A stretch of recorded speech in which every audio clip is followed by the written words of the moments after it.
What's the meaning of Botany Bay?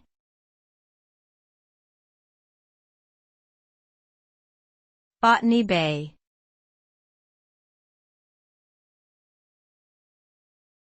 Botany Bay.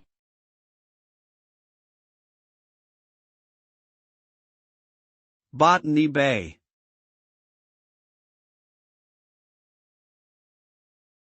Botany Bay.